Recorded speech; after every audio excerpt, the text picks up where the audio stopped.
You can almost feel the interest draining away from the sport as men's racing transitions to progressively hillier terrain and more familiar surfaces, making it harder and harder for boxy American ham and eggers to think, yeah, I could do that.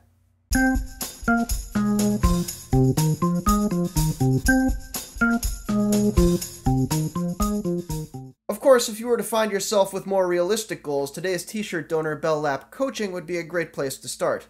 I've known Steve Weller since college, I've seen his athletes make tremendous strides, and I am proud to have his link in my video description. Another quick shout out to Brad Wiggins for his 9th place finish at Roubaix. Brad, I know I tease you consistently, but you should do more classics. One-day racing is kind of like focusing on Grand Tours, except you get luxuries like being able to eat and having another chance to win every 3 days, and not having your whole season go down the drain because a couple goons in front of you missed a split. Have I mentioned recently that I'm not that big a fan of the Tour de France? Also, Sky's one-day squad this spring could probably have used the help.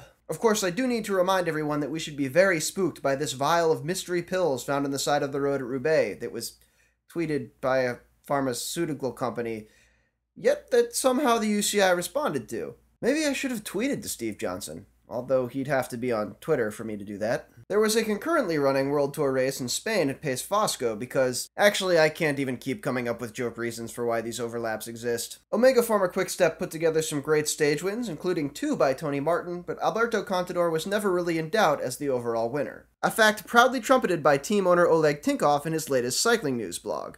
As if that weren't enough of a self-call, Tinkoff went on to imply that he's had a role in Contador's strong spring, saying he criticized the Spaniard to motivate him. Successfully, it would seem, but what are we to make of his criticism of Chris Froome and Team Sky a few paragraphs later? Reverse psychology?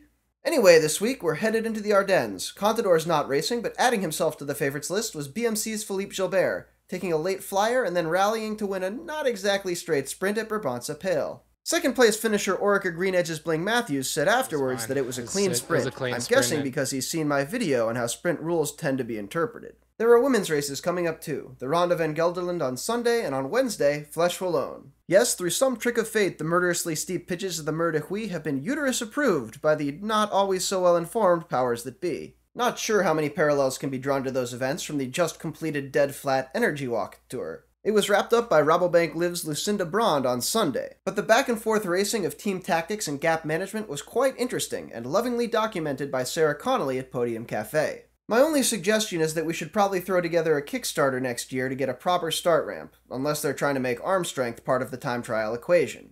Also, looking at that low-def 4:3 footage, I'm thinking we might want to try and get them a camera too, or at least a cell phone? Returning to time trials, the hour record is in the news again, as Fabian Cancellara's attempt has been held up allegedly by indecision at the UCI on what exactly will count as the hour record. And it's just, it's stupid. See, the hour record isn't really an event. Athletes don't compete against each other on the same day and the fastest time is declared the winner. The hour record is like a mark you put on a wall, saying, this is how fast I can go. Have at it. There's really only 2 conditions under which making such a mark makes sense: historical comparison and absolute speed.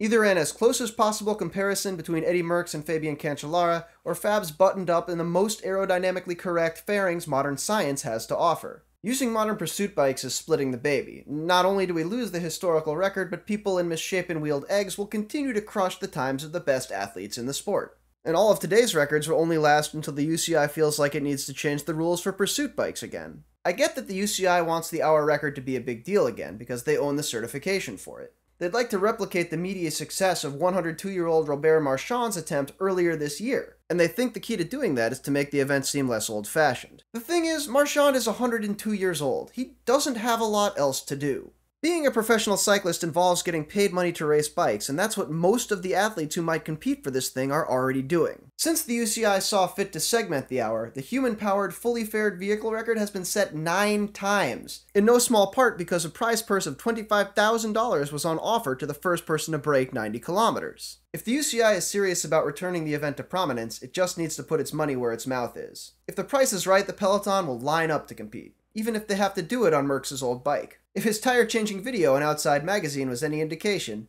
maybe even Lance Armstrong could be interested. I'm Cosmo Catalano, and that was the week in bike.